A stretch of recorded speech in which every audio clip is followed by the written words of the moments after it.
네, 오늘 예배하기 앞서서 저희가 예배 준비하는데 보니까 새 한 마리가 들어왔습니다. 환기시키고 이러는 과정 속에 새 한 마리가 들어왔는데 저희는 어떻게 해서든 내보내려고 문을 열어놓고 불을 끄고 했는데도 새가 안 나가고 지금 저희와 함께 예배하고 있는데 여기 스피커에 지금 앉아 있습니다. 네, 여러분 예배하러 오지 말라고 내보내도 예배하겠다고 안 나가겠다고 이렇게 버티는 새 보신 적 있으신가요? 네, 저희들도 이 새와 같이 우리가 하나님을 예배하고자 하는 데는 양보 없이 그냥 매달리는 성도가 되었으면 좋겠습니다. 하나님 앞에 우리가 예배하는데 우리가 이렇게 새와 함께 예배하는 거 보니까 꼭 자연에 나와서 예배하는 느낌도 있고요. 꼭 에덴 동산에서 아담과 하와가 동물들과 함께 하나님을 예배했던 그때가 아닌가 잠시 생각을 했었습니다. 자, 이제 말씀으로 들어가겠습니다. 여러분, 우리가 다 가지고 있는 것이 있는데요. 바로 입입니다. 입 안에 보면 무엇이 있습니까? 혀가 있죠. 지금 야고보서 3장 시작할 때 보면 혀에 대한 이야기를 하고 있어요. 근데 이 혀는 많은 기능을 가지고 있는데 그 중에서도 우리가 맛을 느낄 수 있죠. 음식을 먹을 때 음식을 삼킬 수도 있고 또 말을 할 때 저희가 사용을 합니다. 그래서 이 혀를 가지고 그리스도인들이 할 수 있는 일이 있죠. 바로 하나님을 찬양하고 또 하나님께서 저희들에게 주신 이 복음의 말씀을 증거하는데 이 혀를 사용하면서 살아갑니다. 그러다 보니까 이 혀를 통해서 사람들의 인격이나 또 마음이나 또 성격 이런 것들을 저희들이 알아볼 수 있습니다. 또 어떤 환경에서 자라왔는지 또 어떤 것을 배우고 어떤 전문직에 있는지 이런 것들을 대화를 하다 보면 자연스럽게 저희들이 알 수 있게 되죠. 그래서 사람들은 말을 들어보고 그 사람과 가까이 지내기도 하고 또 멀리 하기도 합니다. 어떤 말을 하느냐에 따라서 사람들이 받는 인상이 다르기 때문에 그런 것이죠. 또한 이 혀는요, 자신의 인격을 파괴할 수도 있습니다. 우리의 입술을 통해서 악한 말을 하게 되면 우리의 인격이 파괴되게 됩니다. 또한 우리의 이 혀를 가지고 다른 사람을 향하여서 다른 사람에 대한 악한 이야기를 하게 되면 다른 사람들의 인격도 파괴하는 이러한 힘이 있습니다. 그래서 중국의 고사성어 중에는요, 촌철살인이라는 말이 있습니다. 이 한 치밖에 안 되는 요 작은 이 바늘을 가지고 사람을 죽일 수 있다라는 말입니다. 또한 한국 속담에 보면 무심코 던진 돌이 개구리를 죽인다라고 이야기를 합니다. 이 말은요, 우리가 무심코 내뱉은 말 한마디 때문에 누군가가 상처를 받을 수도 있고 다칠 수도 있다라는 것을 이야기하고 있는 것이죠. 이 중국의 고사성어와 한국의 속담을 통해서 우리가 생각해 볼 수 있는 것은 우리의 말에는 그만한 위력이 있다라는 것입니다. 힘이 있다라는 것이죠. 그렇기 때문에 우리가 이 혀를 가지고 어떤 말을 하느냐에 따라서 어떤 사람을 살릴 수도 있고 죽일 수도 있습니다. 회복시킬 수도 있고 죽일 수도 있다라는 것이죠. 또 우리가 어떤 말을 하느냐에 따라서 위로가 될 수 있고 또 그에게 정말 격려가 될 수 있는데 또 한편으로는 그 사람에게 독이 될 수 있고 또 상처를 줄 수도 있다라는 것입니다. 성도들에게 있어서 이 혀는요, 자기 신앙의 표현을 하게 됩니다. 우리의 말을 가지고 우리의 입술을 가지고 어떤 말을 하느냐에 따라서 우리가 그리스도인으로 보여질 수도 있고 그렇지 않을 수도 있다는 것입니다. 우리가 그리스도인이라면 분명히 저희 입술을 가지고 우리가 하는 여러 가지 말들이 있을 거예요. 그리스도인임을 알 수 있는 것은요, 우리의 말을 통해서 과연 하나님을 찬양하는가, 하나님의 구원을 선포하고 있는가, 또 사랑하는 말을 하고 있는가, 이런 것들을 통해서 우리가 알 수 있습니다. 그래서 우리는 혀를 잘 사용해야 합니다. 오늘 본문은 지혜에 대한 말씀입니다. 지혜에 대해서 이야기를 하는데 3장을 시작하면서 혀에 대한 이야기를 하다가 갑자기 지혜에 대한 말로 바꿔서 하는 이유는 이 말과 지혜가 밀접한 관계가 있기 때문에 그렇습니다. 지혜서인 잠언에 보더라도요, 잠언의 내용을 보면 지혜에 대한 이야기가 가득한데 특별히 말에 대한 교훈이 많이 나와 있습니다. 그래서 우리가 어떤 말을 해야 하는지 또 그 말을 가지고 우리가 어떻게 사용해야 하는지에 대해서 잘 가르쳐 주고 있습니다. 사람은 잠시 안 먹어도 살 수 있죠. 또 잠시 잠을 자지 않아도 살 수 있습니다. 하지만 말을 한마디도 안 하고 살아갈 수 있을까요? 없을 것입니다. 무언가 필요를 말할 때 또 본인의 생각을 표현할 때 말을 하게 됩니다. 저희 집에 아주 말을 많이 하는 친구가 하나 있습니다. 이 친구는 눈을 뜨면서부터 눈을 감기 전까지 계속 이야기를 합니다. 차를 타고 갈 때도 차를 타서부터 내릴 때까지 한시도 쉬지 않고 이야기를 하는데 저희들에게 이야기할 때도 있고 혼자 이야기할 때도 있습니다. 또 이야기를 하지 않으면 노래를 부르더라고요. 이렇게 사람은 말을 하지 않으면 살아갈 수가 없어요. 그래서 우리가 이 말을 어떻게 하느냐가 참 중요합니다. 사람이 태어나면서부터 말을 하는 환경 속에 살아가지 않습니까?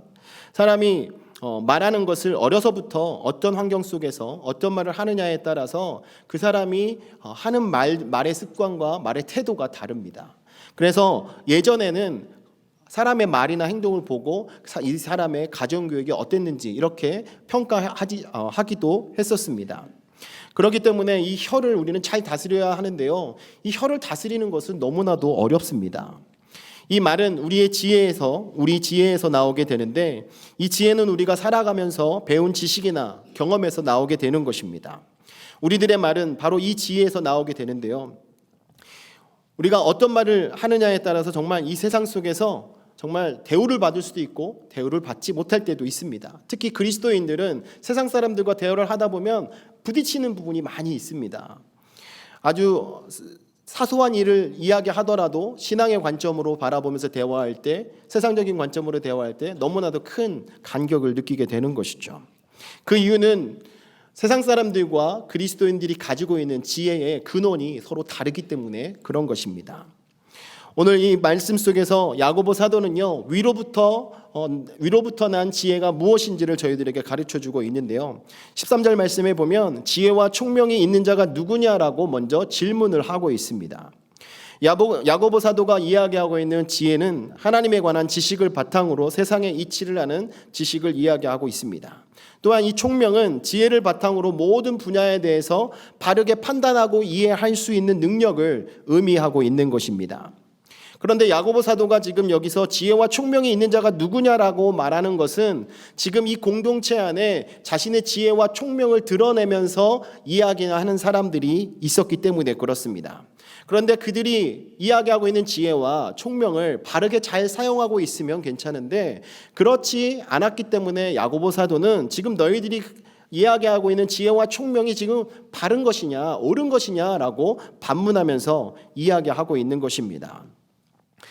이렇게 자신이 지혜가 있고 총명이 있다라고 말하는 사람들이 오늘 말씀 속에 보면 그들이 주장하고 있는 그 행동과 또 그들이 하고 있는 말 속에 시기가 있고 미움이 있고 다툼이 있고 이러한 악한 것들이 포함되어져 있었기 때문에 야고보 사도는 그들에게 너희들이 말하고 있는 지혜와 총명은 하나님께서 주신 것이 아니다라고 지적하고 있는 것입니다.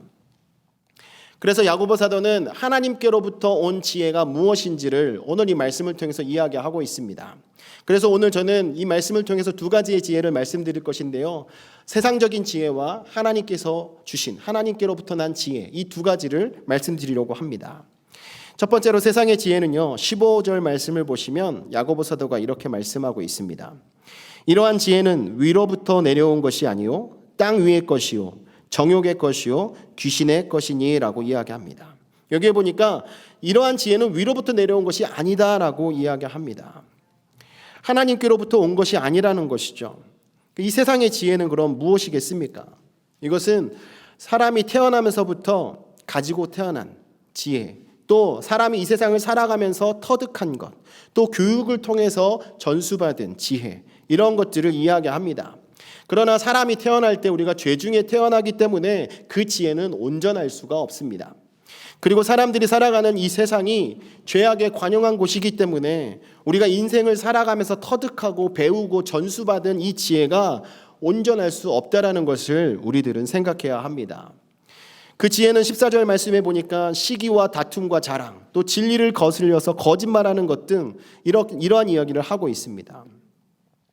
그래서 본문을 보면 이렇게 온전하지 못한 세상의 지혜의 특성을 다음에 세 가지로 이야기를 하고 있습니다. 15절에 보면 땅 위의 것이다 라고 표현을 하고 있죠. 땅 위의 것. 이것은 바로 세속적이다 라고 이야기를 하는 것입니다. 이 세속적이다라는 말은요, 바로 세상에만 집착해서 사는 것을 이야기하고요, 세상에 국한된 것을 이야기하는 것입니다. 그러므로 이 지혜는 세상의 원리들에서 나온 것입니다.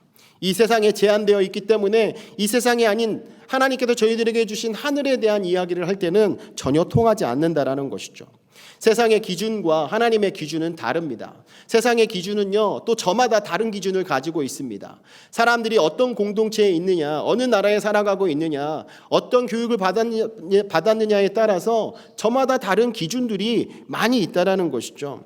그렇기 때문에 이 세상적인 지혜는요, 그들의 동기가 세상의 관점으로 일치되어 있기 때문에 때로는 악하기도 하고 편협하기도 하고 또 미움과 또 욕심과 다툼이 그 안에 가득 차 있다라는 것입니다. 하나님의 신령한 지혜와 진리와는 완전히 반대되는 생각을 가지게 된다는 것입니다. 다시 말씀드리면 이 세상적인 지혜는요, 하나님과 전혀 무관한 지혜라는 것입니다. 그래서 결코 하나님의 영광을 나타나지 못하고 하나님의 뜻을 이룰 수 없습니다. 인간의 영광을 나타내려고 하고 인간의 뜻을 이루려고 하는 데 사용되어집니다. 심하면 성경에 기록되어 있는 바벨탑 사건처럼 바벨탑을 쌓았던 사람들처럼 하나님을 대적하는 데 자신의 지혜를 사용하기도 합니다. 그래서 이 지혜는 저희들이 피해야 할 지혜인 것입니다. 두 번째로는 정욕적입니다. 이 세상적인 지혜는 정욕적이다라고 15절에서 말씀하고 있습니다. 이 정욕적이라는 말은 단순히 육체적인 것만 아니라 영적으로 거듭나지 못하고 성령의 감동을 받지 못하는 것을 말하는 것입니다. 그리스도 안에서 거듭나지 못한 사람들의 특성을 설명할 때 정욕적이다라고 표현을 합니다. 우리는 하나님을 믿는 사람으로서 성령의 소욕을 쫓아 성령의 인도하심을 받으며 살아가야 합니다. 성령의 인도함을 받는다는 것은 성령님께서 주시는 그 지혜를 가지고 살아가는 것이죠. 하지만 정욕적일 때 우리의 욕망이 드러나고 우리의 욕심이 드러날 때에는요, 우리의 타락한 본성이 그 안에 배어져서 나타나게 되는 것입니다. 그래서 이 세상적인 지혜를 가지고 우리의 욕망을 채우기 위해서 사용될 때 그 지혜는 이기적이고 자기 중심적인 지혜가 되는 것입니다. 세 번째로 마귀적이다라고 이야기합니다. 15절에 귀신의 것이다라고 이야기하는데요. 이 말은 마귀 또는 귀신의 지배를 받고 있는 사람의 특성을 나타낼 때 사용되는 말입니다. 마귀에 의해서 행동과 생각을 지배받게 되고 또 선동된 그러한 지혜를 이야기하고 있는 것인데요. 세상의 풍조를 따라서 살아가게 하고 또한 다른 사람들을 괴롭히고 또 그들과 갈등하고 다투면서 살아가도록 이끄는 지혜입니다. 결국 이러한 지혜가 가득한 곳은 그 공동체가 무너질 수밖에 없습니다. 이 마귀적인 지혜는요, 때로는 종교적인 진리를 토론하는 그 자리에서도 사용되어지게 됩니다. 그러다 보니까 그러한 지혜로 잘못된 대화를 이루어 나아가니까 잘못된 결과가 이루어지게 되는 것이죠. 한국 교회도 들여다보면 얼마나 많은 교단과 교파가 있습니까?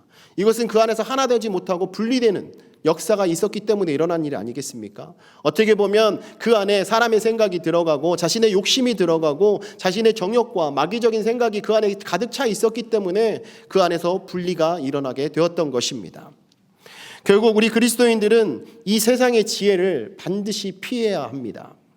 세속적인 원리와 또 가치 기준들이 우리의 마음과 삶의 대부분을 지배하고 또 그래서 세상의 풍조를 따르고 육체와 마음에 원하는 것을 만약에 하면서 살아가는 모습이 저희들에게 많이 보여진다면 우리는 조심해야 합니다. 우리의 삶을 되돌아보면서 이 세상적인 모든 지혜를 내려놓을 수 있어야 합니다. 이 세상적인 지혜는 일시적으로 저희들이 도움이 되는 것 같고 많은 유익이 되는 것 같고 뭔가 이루어지는 것 같도록 보여지지만 실제적으로는 저희들을 망하게 하고 저희들을 죽게 만드는 지혜임을 여러분 믿으십시오.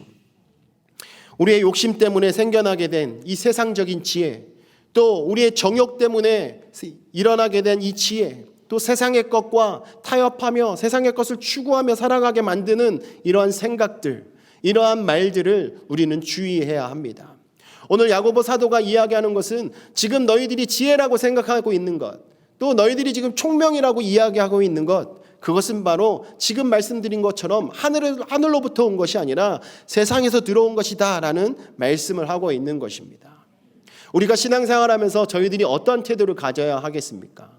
우리가 하나님 앞에서 가져야 될 태도는 어떻게 해서든 세상의 우리의 모습들, 우리의 정욕적인 모습들, 마귀적인 이런 모습들을 하나님 앞에 다 토해놓고 하나님께서 저희들을 사로잡아 주셔서 이제는 더 이상 세상과 상관없이 하나님과 관계한, 하나님과 연결된 그리스도인으로서 살아갈 수 있게 해달라고 날마다 고백하며 우리의 삶을 말씀으로 비추어 점검하며 살아가는 인생이 되어야 할 줄 믿습니다.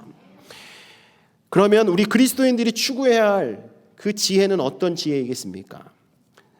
야고보 사도는 그 지혜를 위로부터 난 지혜다라고 표현을 하고 있습니다.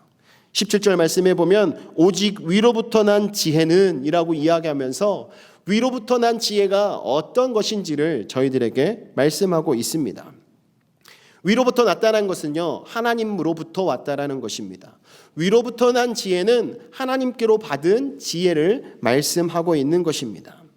우리가 하나님으로부터 지혜를 받을 수 있는 방법 두 가지가 있습니다. 한 가지는요, 야고보서 1장 5절 말씀에 보니까 너희 중에 누구든지 지혜가 부족하거든 모든 사람에게 후히 주시고 꾸짖지 아니하시는 하나님께 구하라 그리하면 주시리라 라고 말씀합니다. 하나님께서 주시는 그 지혜를 갖기를 원하신다면 우리는 하나님께 그 지혜를 구해야 하는 것입니다. 우리가 하나님께 지혜를 구할 때 하나님께서는 저희들에게 그 지혜를 주시겠다라고 약속하고 계신 것입니다. 여러분들이 잘 아시는 것처럼 열왕기상 3장 11절 내용에 보면 어린 솔로몬이 하나님께 일천번제를 드린 이후에 하나님으로부터 음성을 듣게 됩니다. 내가 너에게 무엇을 줄까? 그때 솔로몬의 바람은 자신이 이 나라와 하나님의 백성을 잘 통치하며 나아갈 수 있는 지혜를 주시면 좋겠다 하나님께 고백하며 지혜를 구했습니다. 그럴 때 하나님께서는 솔로몬에게 하나님의 지혜를 그에게 주셨고 지혜만 주신 것이 아니라 부귀영화도 하나님께서 더불어서 허락해 주셨음을 성경은 저희들에게 기록하여서 보여주고 있습니다. 그러므로 사랑하는 성도 여러분, 여러분들도 하나님의 지혜를 구하고 하나님의 지혜 가운데 살아가게 되신다면 하나님께서는 여러분의 인생에 필요한 모든 것을 염려 없이 다 채워주실 줄 믿습니다. 지혜의 근본이신 여호와 하나님 앞에 지혜를 구하십시오. 하나님께 지혜를 구하는 자가 하나님의 지혜를 가지고 살아갈 수 있게 되는 것입니다. 또 다른 하나는 은사로 받는 것입니다. 고린도전서 12장 8절 말씀에 보면 은사에 대해서 이야기하면서 첫 번째 은사를 말씀하는데요, 어떤 사람에게는 성령으로 말미암아 지혜의 말씀을 이라고 이야기합니다. 성령의 은사 가운데 가장 첫 번째로 언급된 것이 바로 이 성령의 지혜입니다. 이것은 하나님께서 저희들에게 사명을 주시면서 은사를 주시면서 주시는 가장 첫 번째 것인데요, 여러분들에게 하나님께서 사명을 주실 때는요, 그냥 일을 맡기시는 것이 아니라 지혜를 주신다는 것입니다. 성령의 지혜를 주셔서 여러분들이 어떤 곳에서 주의 이름으로 섬기든지 간에 이 성령의 지혜로 말미암아 그 일을 잘 감당할 수 있게 하신다는 것입니다. 그러므로 여러분들이 무엇을 잘하고 무엇을 못하고가 중요하지 않습니다. 여러분들의 마음을 다해서 하나님을 섬기고 하나님께 여러분의 인생을 맡기며 주의 일을 감당하겠습니다라는 이러한 고백과 함께 주의 일을 감당하시기 시작한다면 하나님께서는 성령의 은사를 여러분들에게 성령의 지혜로 주실 줄 믿습니다. 오늘도 우리가 주의 일을 감당하려고 할 때 성령님이 저희 안에서 지혜로 역사해 주십니다. 그러므로 우리가 하나의 공동체로서 아름답게 하나님의 나라를 이루어 갈 수 있는 것입니다. 또한 저와 여러분이 하나님께서 주신 일들을 잘 감당하며 살아가게 되는 것입니다. 그러면 이렇게 하나님께로부터 받은 그 지혜는 어떤 모습으로 저희들의 삶 속에서 나타나게 되겠습니까? 세상의 지혜와 하나님의 지혜는 구별된다라고 합니다. 근데 그 구별이 어떻게 되는지 야고보 사도가 오늘 말씀 속에서 이야기하는데요, 첫 번째로 하나님 앞에서 깨끗해야 한다라고 이야기합니다. 하나님께서 주신 지혜, 하늘로부터 온 지혜는 아주 깨끗합니다. 17절 말씀에 첫째 성결하고라고 말씀하고 있죠. 위로부터 난 지혜의 특징입니다. 바로 하나님께서 주신 그 지혜는 성결하다라는 거예요. 성결하다는 것은 깨끗하고 거룩한 것을 말합니다. 그렇기 때문에 영적으로 하나님을 섬기며 또 더럽거나 불의하거나 두 마음을 품지 않고 살아가는 자들이 가지고 있는 지혜를 말하는 것이죠. 부정한 것들이나 더러움들이 없고 또 어떤 죄들로 허용하지 않고 우리의 마음과 생활에 성결함을 추구하는 지혜가 바로 하늘로부터 난 지혜입니다. 우리가 인생을 살아가다 보면 많은 일들을 맞닥뜨리게 되지 않습니까? 그 안에서 여러분들은 어떠한 선택을 하면서 살아가십니까? 과연 하나님이 기뻐하시는, 하나님이 저희들에게 말씀으로 가르쳐 주신 그 방향과 그 방법대로 선택을 하고 계십니까? 하나님의 영광을 위하여서 여러분의 선택을 하고 계십니까? 여러분들이 하나님의 영광을 위하여서 선택하고 계시다면 그것은 하늘로부터 난 지혜로 여러분의 삶을 이끌어가고 계신 것입니다. 사도행전 5장 말씀에 보면 아나니아와 삽비라의 이야기가 나옵니다. 이 아나니아와 삽비라가 자신의 재산을 팔아서 하나님께 바치게 되죠. 바나바처럼 자신의 재산을 팔아서 하나님께 바침으로 하나님께 칭찬도 받고 성도들로부터 존경을 받는 이런 사람이 되고 싶어서 자신들의 재산을 정리했습니다. 근데 정리하고 나고 보니까 너무나도 물질이 많아 보였습니다. 그래서 일부를 감춰놓고 일부만 갖다가 드리게 되었죠. 나름대로 이 아나니아와 삽비라는 자신들의 지혜를 발휘한 것입니다. 하지만 이들이 발휘했던 지혜는 하늘로부터 난 지혜가 아니라 세상적인 지혜였습니다. 자신의 욕심을 채우고자 했던 지혜였던 것이죠. 성령께서 베드로에게 이 사실을 알게 하셨습니다. 그리고 아나니아를 책망하게 하셨습니다. 그때 베드로가 이렇게 말하죠. 사도행전 5장 4절 말씀에 어찌하여 이 일을 내 마음에 두었느냐. 사람에게 거짓말한 것이 아니요 하나님께로다. 지금 사람들을 속인 것이 아니라 하나님을 속인 것이다 라고 이야기를 했습니다. 아나니아와 삽비라 그 마음속에 하나님을 섬기겠다는 그 마음만 있었던 것이 아니라 또 한편으로는 자신의 욕심을 채우고자 하는 그 마음이 있었던 것입니다. 그 두 마음을 가지고 있다 보니까 하나님께 전적으로 행하지 못했던 것이죠. 위로부터 난 지혜는 깨끗합니다. 오직 하나님을 섬기겠다는 그 마음 하나뿐인 것입니다. 거기에 더럽거나 불의하거나 악한 다른 마음이 섞여 있지 않고 성결함으로 거룩함으로 깨끗함으로 우리의 삶을 이끌어가는 지혜가 바로 하나님께서 주신 지혜입니다. 우리가 살아가면서 잔꾀를 부리면 안 됩니다. 우리가 꼼수를 부리고 우리 스스로 지혜롭게 행한다라고 생각하고 하는 일들이 때로는 그것이 세상적이고 정욕적이고 또 마귀적인 것이 되어서 잘못될 수 있음을 생각해야 합니다. 우리가 하나님 앞에서는 결코 꾀를 부려서는 안 됩니다. 그리고 두 번째는요, 하늘로부터 난 지혜는 자기 양심에 꺼리낌이 없어야 한다라고 야고보 사도는 가르쳐 줍니다. 17절 말씀에 보면 편견과 거짓이 없다라고 마지막 부분에 이야기하고 있습니다. 편견과 거짓이 없다. 여러분, 편견이 없다라는 것은 무엇을 말합니까? 편견이 없다라는 것은 차별하지 않는다라는 것이죠. 의심이 없고 말다툼이 없는 것을 말합니다. 어느 한쪽으로 치우치지 않는 것을 말하는 것입니다. 순전히 우리와 다르다는 이유만으로 비난하지 않는 것을 이야기합니다. 비난자와 논쟁자가 되더라도 그 범위를 아주 최소화시키기를 힘쓰는 것을 말하는 것입니다. 우리가 사람을 차별하게 될 때 다른 사람들은 몰라도 우리 스스로 우리의 양심은 그것을 알고 있습니다. 그래서 우리가 지혜를 발휘할 때 다른 사람을 차별하는 일은 없어야 합니다. 우리가 근데 죄를 논할 때 이것을 이야기할 수도 있겠죠. 죄 때문에 그 죄를 우리가 미워하지만 그 사람을 우리가 결코 미워해서는 안 된다는 것입니다. 우리가 죄를 미워해야 하는데 죄를 미워함과 동시에 또 그 사람까지 미워하게 된다면 결국은 그 사람을 차별하는 것일 수 있습니다. 우리가 그 편견을 내려놓고 그 영혼을 우리가 불쌍히 여기는 마음으로 우리가 그리스도의 사랑으로 그를 돌봐야 합니다. 잘못된 것은 잘못됐다라고 가르쳐주고 우리가 어떤 것이 올바르고 어떤 것이 하나님이 기뻐하시는 인생인 것인가를 가르쳐줌으로써 함께 복된 길을 걸어가야 하는 것입니다. 그리고 거짓이 없다라는 말은요, 위선이나 위장 또 기만하는 것이 없다라는 뜻입니다. 쉽게 표현하면 마스크가 없다라는 것입니다. 여러분 지금 마스크를 다 쓰고 계셔서 얼굴을 가리고 계시죠? 이 마스크 안에는 어떤 일이 일어나고 있는지 전혀 모릅니다. 하품을 하고 계신지, 입을 벌리고 계신지, 입을 닫고 계신지 우리가 알 수 없습니다. 근데 세상 사람들은요, 인생을 살아가면서 꼭 마스크를 쓴 사람처럼, 지금 저희들은 부분적으로 쓰지만 얼굴 전체를 마스크로 가린 것처럼 인생을 살아갑니다. 그래서 때로는 이러한 모습으로, 때로는 이러한 모습으로 상황에 맞춰서 자신의 유익에 맞춰서 얼굴의 모습을 바꿔가면서 인생을 살아가고 있습니다. 사람들에게 보여지는 얼굴은 한 가지의 모습이지만 그 뒤에 감춰져 있는 그 사람의 속을 누가 알 수 있겠습니까? 하늘의 지혜로 사는 사람들은요, 가면이 필요 없습니다. 하나님께서 주신 그 은혜로, 하나님께서 주신 이 성령의 열매를 맺으며 살아가면요, 우리 얼굴을 통해서 이 성령의 열매들이 맺어지는 것이 보여집니다. 항상 기쁘고 즐겁고 또 하나님 앞에 감사하고 찬양하는 이러한 모습들, 또 살아가면서 사랑으로 사람을 대하고 인내함으로 대하고 우리가 진심으로 대하는 이러한 모습들이 그대로 보여진다는 것이죠. 그러므로 우리는 가면이 필요 없는 존재들입니다. 하나님의 지혜를 가지고 살아가는 자들은 거짓되지 않습니다. 항상 진실하고 솔직하고 또 항상 인생을 통해서 화평의 열매를 맺으면서 살아가는 자들이 됩니다. 우리가 양심의 꺼리낌이 있게 된다면 그 마음에 편견과 거짓이 자리 잡혀 있을 수 있음을 우리가 생각하면서 우리의 삶을 돌아봐야 할 것입니다.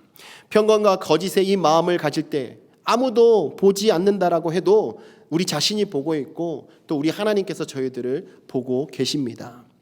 우리가 지혜를 발휘할 때 우리의 양심이 꺼리낌 없도록 우리가 지혜를 발휘하시는 저와 여러분 되시기를 주님의 이름으로 축원합니다. 그리고 세 번째로는요, 다른 사람에게 유익해야 함을 말합니다. 하늘로부터 난 지혜는 다른 사람에게 유익하게 사용되어집니다. 지혜는 교회의 덕을 세우고 공동체의 유익을 위해서 우리가 올바로 사용해야 합니다. 나 자신의 욕심을 위해서 지혜를 사용하게 되면 그 지혜는 점점 소멸해져 갈 것입니다. 우리의 마음의 눈이 욕심에 어두워져서 지혜를 잃어버리게 될 것입니다. 지혜를 받은 사람은 그 지혜를 하나님의 뜻대로 활용해야 될 책임이 있습니다. 그래서 하나님의 영광을 위하여 사용하시고 또 우리의 공동체의 덕을 위하여서 우리의 지혜를 사용해야 하는 것입니다. 내 뜻대로 내 사리 사욕을 위해서 그 지혜를 사용하는 것이 아니라는 것입니다. 오직 여호와 하나님의 영광을 위해서 하나님을 위하여서 우리가 이 지혜를 사용해야 하는 것입니다. 17절 말씀 내용 속에 보면 이 5가지를 이야기하는데요, 화평과 관용하고 또 양순하며 긍휼과 선한 열매가 가득하다라고 이야기를 하고 있습니다. 하늘로부터 난 지혜의 특징입니다. 공동체에 어떻게 덕을 세우느냐, 바로 화평입니다. 화평은 평화를 세우는 것을 이야기합니다. 평화를 가져오는 것을 이야기하는 것이죠.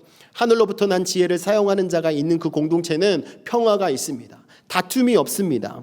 우리가 싸우거나 다투거나 변박하는 것을 좋아하지 않습니다. 우리가 지혜를 발휘할 때 그 평화를 사랑하는 마음이 있어야 하고 또 나아가서 사람들 사이에서 평화를 가져오는 이런 열매가 있어야 합니다. 그러므로 우리 하나님의 지혜를 가지고 살아가시는 성도님들 삶 속에서 이 화평의 역사가 일어남을 믿으시기 바랍니다. 두 번째는 관용입니다. 이것은 갖게 여긴다는 것입니다. 아주 관대하게 대한다는 것을 이야기합니다. 성경에서 말씀하고 있는 이 관용은요, 사람의 잘못이나 죄를 정당화시키는 것은 아니면서도 그 사람을 용납하고 불쌍히 여기고 품어주는 덕을 관용이라고 이야기합니다. 이러한 아주 큰 관용을 보여주신 분이 계시죠. 바로 예수 그리스도 한 분이십니다. 예수 그리스도께서 저희들에게 이 위대한 관용을 긍휼함으로 저희들에게 보여주셨습니다. 우리가 우리의 권리를 주장하고 내가 나타나기를 원한다면요, 결코 이 관용을 베풀 수가 없습니다. 우리가 상대방을 사랑하고 존중할 때 이 관용을 베풀 수 있는 것입니다. 하나님께서 주신 그 지혜를 가지고 살아갈 때 나 자신을 앞세우기보다 하나님과 또 우리와 함께 신앙생활하고 있는 성도들의 삶을 먼저 돌아볼 때 이 마음이 나타나는 줄 믿습니다. 또 한 가지는 양순입니다. 이 말은 유순하다라는 뜻이죠. 아주 온유하고 순한 성품을 이야기합니다. 이 양순은 완고함과 이기적인 추구와는 반대로 쉽게 순응할 수 있는 성품을 이야기하는 것입니다. 우리가 지혜를 발휘할 때 짜증을 내거나 또 화를 내지 않고 오히려 부드럽고 또 유순하게 대할 수 있어야 한다는 것입니다. 그래서 야고보 사도가 1장 19절 말씀에 양순한 사람에 대해서 이렇게 말씀하고 있습니다. 내 사랑하는 형제들아, 너희가 알지니 사람마다 듣기는 속히 하고 말하기는 더디하며 성내기도 더디하라. 참으라라고 이야기하는 것이죠. 온유한 마음을 가지라라고 말씀하고 있습니다. 이게 저희들에게 참 어려운 말씀이죠. 누군가 자신을 향해서 공격적인 이야기를 할 때 누가 더 말을 참고 기다리겠습니까? 바로 자신을 방어하는 말들이 나가면서 상대방을 공격하는 이런 경우들이 있겠죠. 하지만 하늘의 지혜를 가진 자들은 그럴 때일수록 오히려 더 말을 더디하고 참음으로 우리의 마음속에 있는 그 온유함을 드러내어야 하는 것입니다. 하늘의 지혜를 가진 자가 이 양순의 그 기질을 품고 그것을 발휘할 수 있게 되는 것입니다. 하나님께서 저희들에게 지혜를 주셔서 저희들에게 그 온유한 마음을 우리가 사람들에게 발휘할 수 있도록 인도해 주시는 것입니다. 그리고 네 번째는 긍휼을 이야기합니다. 이 말은 불쌍히 여기고 동정하는 것을 이야기하는데요, 아무런 조건 없이 수용하고 인정하는 것을 이야기합니다. 그래서 성경이 말하는 긍휼은 사람들이 생각하는 긍휼과 질적으로 다릅니다. 성경은 상대방의 조건이나 자격과 무관하게 불쌍히 여겨서 구원의 은혜를 베풀어 주시는 예수 그리스도의 마음을 긍휼이라고 말씀하고 있습니다. 그래서 예수님의 긍휼을 입은 사람만이 다른 사람들에게 그 긍휼을 흘려보낼 수 있는 것입니다. 여러분들이 예수 그리스도를 구주로 영접하고 예수 그리스도를 믿고 나아간다고 고백하신다면 여러분들의 삶 속에서 이 긍휼의 모습들이 배어져 나와야 합니다. 여러분들이 받은 은혜, 그 은혜를 값없이 받은 그 은혜를 여러분들도 주변에 그 은혜를 흘려보내는 자가 되어야 하는 것입니다. 우리가 지혜를 발휘할 때 예수 그리스도의 이 마음을 저희들이 본받고 저희들도 긍휼한 삶을 살아갈 수 있게 되는 것입니다. 또한 선한 열매를 이야기합니다. 이 말은 선한 행위가 열매처럼 밖으로 나타나 보인다라는 뜻을 가지고 있는데요, 우리가 지혜를 발휘할 때 아름다운 결과가 나타나야 한다는 말을 하고 있는 것입니다. 아름다움이 배어나오고 기쁨이 넘치고 또 평안이 샘솟듯하여서 그리스도의 아름다운 향기가 저희들을 통해서 사방으로 퍼져나가게 된다는 것입니다. 선한 쪽으로 일이 잘 맺어져서 풍성한 열매를 수확할 수 있게 된다라고 말씀하고 있는 것입니다. 그러므로 하늘로부터 난 지혜를 가진 자는요, 그 인생 속에 선한 열매들이 맺어지게 되는 것입니다. 여러분들이 하나님께 모든 것을 의지하고 하나님께 맡기고 살아갈 때 일어나는 일입니다. 지금 말씀드렸던 이 5가지를 종합해서 보면 위로부터 난 지혜는 다른 사람들에게 유익하게, 다른 사람들에게 덕을 끼치며 살아가는 사람임을 알 수 있습니다. 그러므로 저와 여러분은요, 하늘로부터 난 지혜를 가진 자로서 덕을 세우며 살아가는 성도가 되시기를 주님의 이름으로 축원합니다. 사도 바울도요, 로마서 14장 19절에서 23절 내용 속에 화평의 일과 덕을 세우는 일을 힘쓰라라고 말씀합니다. 화평한 일과 덕을 세우는 일을 힘쓰라. 이 덕이란 말은 마음과 행실이 겸손한 인격의 나타남을 의미해 주는 말입니다. 그렇기 때문에 우리가 인생을 살아가면서 이 덕을 세우는 일을 한다라고 말씀드린다면 그것은 그리스도인으로서 그 공동체 가운데 속해 있는 곳에서 사람들을 향하여서 아주 옳고 또 바르고 또 부드럽고 따뜻하게 그들을 대하고 살아간다라는 것입니다.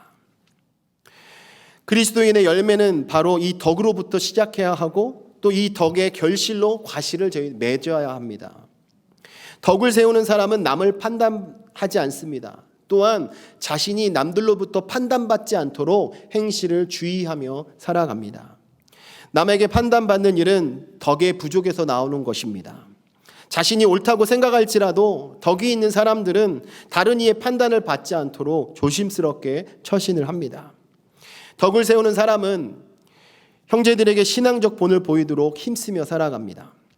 하나님의 교회에서 비신앙적인 일은 덕을 상실하게 돼서 형제들을 거치게 하고 넘어지게 만드는 것입니다. 그렇기 때문에 덕을 세우는 사람은 인격적인 신앙인이 되기 위해서 노력해야 합니다. 힘을 써야 합니다.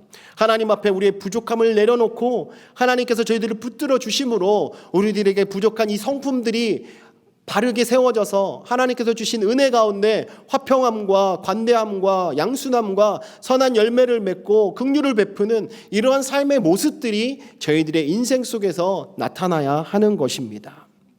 우리가 이러한 삶을 살아가는 것을 성화라고도 표현할 수 있습니다. 예수님을 닮아가는 삶의 모습, 예수님을 닮아갈 때 우리의 삶 속에서 이러한 열매를 맺을 수 있는 것입니다. 여러분 성령 충만한 받음으로 인생을 살아간다라고 고백하신다면 성령의 열매가 여러분 인생 속에서 나와야 합니다. 하늘로부터 난 지혜를 받은 자들은 성령 충만함으로 성령의 지혜를 가지고 여러분들이 이러한 모든 일들을 이루시면서 살아갈 수 있게 되는 것입니다. 그러므로 사랑하는 성도 여러분, 여러분들은 과연 지금 어떤 지혜를 소유하고 계십니까? 여러분들이 소유하고 계신 그 지혜는 세상으로부터 난 지혜이십니까? 아니면 하나님께서 주신 위로부터 난 지혜이십니까? 세속적이고 정욕적이며 또 마귀적인 지혜 아니라 이제는 성결하고 자신의 양심에 꺼리낌 없이 덕을 세우면서 다른 이들에게 유익하게 하고 화평을 이루고 하나님께 영광을 돌리게 하는 하늘로부터 난 지혜를 소유하고 살아가시기를 주님의 이름으로 축원합니다. 13절 말씀에 보면 너희 중에 지혜와 총명이 있는 자가 누구냐? 그는 선행으로 말미암아 지혜의 온유함으로 그 행함을 보일지니라 라고 말씀합니다. 여기서 말하는 선행은요, 우리가 흔히 생각하는 착한 행실만을 이야기하는 것이 아닙니다. 여기서 말하는 선행은 우리의 삶의 전체의 방식과 태도를 말하는 것입니다. 우리의 삶의 모든 것을 이야기하는 것입니다. 그렇기 때문에 하나님 앞에 우리가 하나님의 지혜를 가지고 살아가는 자로서 우리의 삶의 모든 모습과 모든 방법, 모든 방향 속에서 드러나 보여야 하는 것입니다. 그러므로 사랑하는 성도 여러분, 오늘 말씀을 마치면서 여러분들에게 드리고 싶은 말씀은요, 위로부터 난 지혜를 가지고 살아갈 때 우리가 선한 영향력을 발휘할 수 있다라는 것입니다. 우리가 위로부터 난 지혜를 가지고 살아갈 때 덕을 나누며 살아갈 수 있게 된다는 것입니다. 위로부터 난 지혜를 가지고 살아갈 때 하나님의 뜻을 이루면서 살아갈 수 있는 성도가 된다는 것입니다. 그러므로 저와 여러분들이 그리스도인으로서 하늘로부터 난 이 지혜를 가지고 우리의 인생 속에서 발휘하시면서 여러분과 여러분이 속해 있는 공동체와 모든 것이 유익하게 되고 또 행복하게 살아가고 또 화평의 열매를 맺으면서 살아가는 공동체와 또한 저와 여러분이 되시기를 주님의 이름으로 축원합니다. 또한 저희 교회 모든 성도님들이 이 지혜를 소유하셔서 어느 곳에 가든지 화평의 열매를 맺으시고 화평의 대사가 되시기를 주님의 이름으로 축원합니다. 함께 기도하시겠습니다.